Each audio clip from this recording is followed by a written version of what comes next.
Hello friends, इस video में हम लोग फिजिक्स के एक और क्वेश्चन को ट्रिक से सॉल्व करेंगे। क्वेश्चन कौन सा? क्वेश्चन नंबर 40 को ट्रिक से सॉल्व करेंगे। इस क्वेश्चन में काफी इंटरेस्टिंग ट्रिक लगाएंगे। ठीक है, ट्रिक कब लगाना है? ट्रिक तब लगाना है जब एक्चुअल मेथड से क्वेश्चन सॉल्व करना नहीं आता है। अगर एक्चुअल मेथड से क्वेश्चन सॉल्व करना आता है तब एक्चुअल मेथड से ही क्वेश्चन को सॉल्व करोगे, तब ट्रिक नहीं लगाओगे।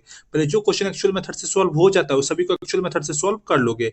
फिर जो क्वेश्चन अपना बच जाएगा, मतलब जो क्वेश्चन हम लोग से सॉल्व नहीं हो पा रहा था या फिर जो क्वेश्चन सॉल्व करना नहीं आता था, उस सभी क्वेश्चन को एग्जाम में छोड़कर नहीं आओगे, उस सभी क्वेश्चन को ट्रिक लगाकर सॉल्व करोगे, ताकि जो हम लोग का ओवरऑल मार्क्स है वो एग्जाम में इंक्रीज हो सके, हम लोग का ओवरऑल मार्क्स एग्जाम में बूस्ट हो सके। ठीक है, अगर आपको बहुत कम टाइम में जेई मेंस के मार्क्स को बूस्ट करना है तो मैंने आपके जेई मेंस का मोस्ट रिपीटेड 40 क्वेश्चन प्रिपेयर किया है। इसके साथ साथ फिजिक्स का फॉर्मूला सीट और केमिस्ट्री का रिवीजन सीट भी प्रिपेयर किया है। इस पीडीएफ को आप बहुत आसानी से 4 से 5 डेज में कंप्लीट कर लोगे। इस पीडीएफ को कंप्लीट करने के बाद आपका जेई मेंस में मिनिमम 80 मार्क्स गारंटीड हो जाएगा। तो इस पीडीएफ को आप कैसे एक्सेस कर सकते हो? आप मेरे कमेंट सेक्शन में जाओ, वहां पे मैंने सारा डिटेल्स दे रखा है कि आप पीडीएफ को कैसे एक्सेस कर पाओगे। केवल ट्रिक सीख कर जाओगे तो आपका जेई मेंस में मार्क्स इंप्रूव नहीं हो पाएगा। ये मत सोच लेना कि केवल ट्रिक सीख लेने से आपका जेई मेंस में मार्क्स इंप्रूव हो जाएगा, बिल्कुल भी नहीं होगा। तो पहले क्या करना है? पहले जेई मेंस का जो मोस्ट रिपीटेड 40 क्वेश्चन है, फिजिक्स का जो फॉर्मूला सीट है और केमिस्ट्री का जो रिवीजन सीट है, इस सभी को आपको पहले 4 से 5 डेज में कंप्लीट करना है, जिसको आप बहुत आसानी से 4 से 5 डेज में कंप्लीट कर लोगे। इसमें आपको कोई भी प्रॉब्लम नहीं होगा।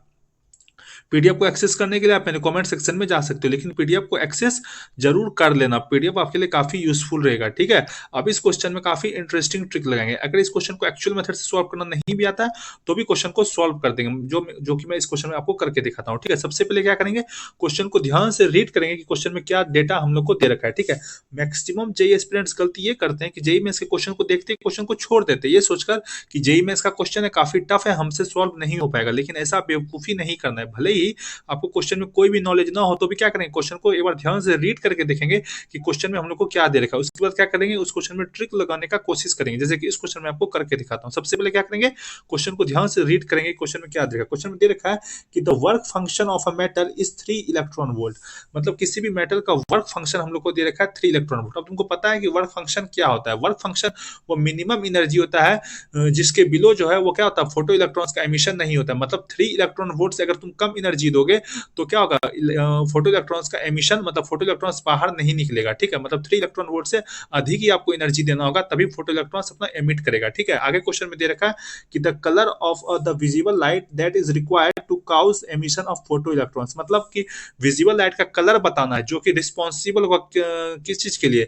Emission of photo electrons. मतलब फोटो इलेक्ट्रॉन्स एमिट के लिए, फोटो इलेक्ट्रॉन्स अपना एमिट करे उसके लिए कौन सा colour of the visible light responsible होगा। ठीक है, तो अगर आपको एक्चुअल मेथड से सॉल्व करना नहीं भी आता ना तो भी तुम इस क्वेश्चन को सॉल्व कर दोगे। ठीक है, तो तुमको पता है विजिबल लाइट कौन सा है? विजिबल लाइट है अपना विवग्योर। ठीक है, VIBGYOR। ठीक है, ये जो 7 कलर है ये क्या अपना विजिबल क्या कहते हैं? विजिबल लाइट है। ठीक है, violet, indigo, blue, green, yellow, orange, red, ये सभी क्या है? ये सभी विजिबल लाइट के कलर होते हैं। ठीक है, अब बताना है कि इस सभी में से कौन सा कलर ऐसा है जो कि रिस्पॉन्सिबल होगा किस चीज के लिए? फोटो इलेक्ट्रॉन्स के एमिशन के लिए। तो तुमको पता है कि फोटो इलेक्ट्रॉन्स का एमिशन कब होगा?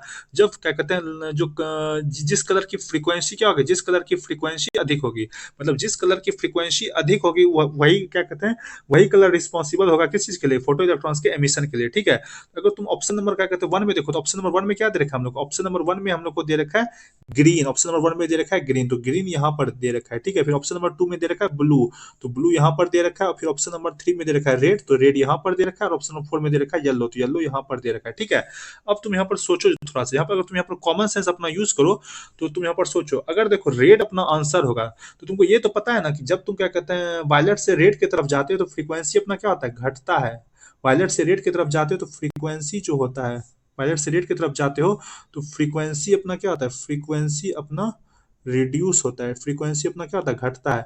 मतलब कि रेड की जो फ्रीक्वेंसी होती है वह सबसे कम होती है और वायलेट की फ्रीक्वेंसी क्या होती है? सबसे अधिक होती है। ठीक है, ये तुमको पता है। और तुमको पता है कि फोटो इलेक्ट्रॉन्स का एमिशन कब होगा? जब फ्रीक्वेंसी, जिस कलर का फ्रीक्वेंसी अधिक होगा वही कलर रिस्पॉन्सिबल होगा किस चीज के लिए? फोटो इलेक्ट्रॉन्स के एमिशन के लिए। ठीक है, अब तुम सोचो अगर ऑप्शन नंबर 3 अपना करेक्ट हो जाएगा, मतलब कि अगर रेड क्या कहते हैं आंसर होगा तो रेड की फ्रीक्वेंसी तो सबसे कम है, तो अगर रेड आंसर होगा तो रेड से तो अधिक फ्रीक्वेंसी येलो की है।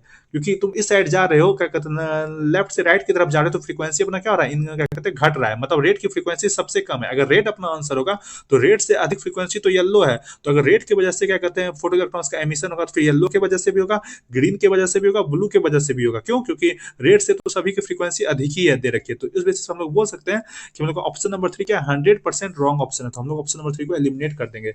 सिमिलरली तुम देखो, अगर अगर अब हम लोग का ऑप्शन नंबर 4 करेक्ट हो जाए, येलो, मतलब अगर येलो आंसर होगा, तो येलो की जो फ्रीक्वेंसी है उससे अधिक फ्रीक्वेंसी तो ग्रीन की, अगर येलो की वजह से फोटो इलेक्ट्रॉन्स का एमिशन होगा, तो ग्रीन की वजह से भी फोटो इलेक्ट्रॉन्स का एमिशन होगा, और ब्लू की वजह से भी फोटो इलेक्ट्रॉन्स का एमिशन होने वाला है। ठीक है, तो येलो भी अपना आंसर नहीं हो सकता, क्योंकि देखो इस क्वेश्चन में 3 तो आंसर नहीं होंगे, कोई एक आंसर ही करेक्ट होगा, तो येलो अपना आंसर नहीं होगा। तो उस वजह से क्या करेंगे, हम लोग ऑप्शन नंबर 4 को भी एलिमिनेट कर देंगे। ठीक है, अब अगर ऑप्शन नंबर 1 अपना करेक्ट हो गया, ग्रीन, मतलब अगर ग्रीन करेक्ट होगा, तो ग्रीन की जो फ्रीक्वेंसी होगी उससे अधिक फ्रीक्वेंसी तो ब्लू की है, मतलब अगर ग्रीन की वजह से फोटो इलेक्ट्रॉन्स का एमिशन होगा, तो फिर ब्लू की वजह से भी फोटो इलेक्ट्रॉन्स का एमिशन होगा, मतलब यहाँ पर 2 तो आंसर नहीं हो सकता, कोई एक ही आंसर करेक्ट होगा। तो उस बेसिस हम लोग बोल सकते हैं हम लोग का ऑप्शन नंबर 1 भी क्या है, इनकरेक्ट ऑप्शन है।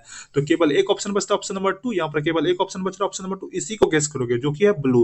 ब्लू की फ्रीक्वेंसी सबसे अधिक दे रखी है। ठीक है, तो हाईली चांस है कि हम लोग का ब्लू ही आंसर होगा। ठीक है, अगर तुम यहाँ पर आंसर चेक करो, तो आंसर भी हम लोग का ऑप्शन नंबर 2 ही देखा। तो इसको बोलते हैं इंटेलिजेंट गेसिंग। देखो, अगर तुम यहाँ पर चारों ऑप्शन में ब्लाइंड गेस करते, तो बहुत कम चांसेस होता है आपका आंसर करेक्ट होने का। पर यहाँ पे हमने क्या किया, पहले 3 ऑप्शन को एलिमिनेट किया, फिर यहाँ पर गेस कर रहे हो, तो यहाँ पे करेक्ट होने की प्रोबेबिलिटी क्या होगा, इंक्रीज हो गया। हमने इस क्वेश्चन को एक्चुअल मेथड से सॉल्व नहीं किया, इस क्वेश्चन को सॉल्व करने के लिए हम लोग को क्या कहते हैं, क्या कहते हैं, यहाँ पे फॉर्मूला का यूज करना पड़ता है। ठीक है, आइंस्टीन इक्वेशन का यहाँ पर क्या कहते हैं, फॉर्मूला यूज करना पड़ता है, जो कि हमने यहाँ पे क्या किया, फॉर्मूला का यहाँ पर हमने यूज नहीं किया। ठीक है, हमने यहाँ पे क्या किया, ट्रिक लगाकर सॉल्व करते। तो इस तरीके से जेईई मेंस के पेपर को अटेम्प्ट करना है। अगर आपको वीडियो पसंद आया हो तो प्लीज वीडियो को लाइक कीजिए, चैनल को सब्सक्राइब कीजिए। Thank you.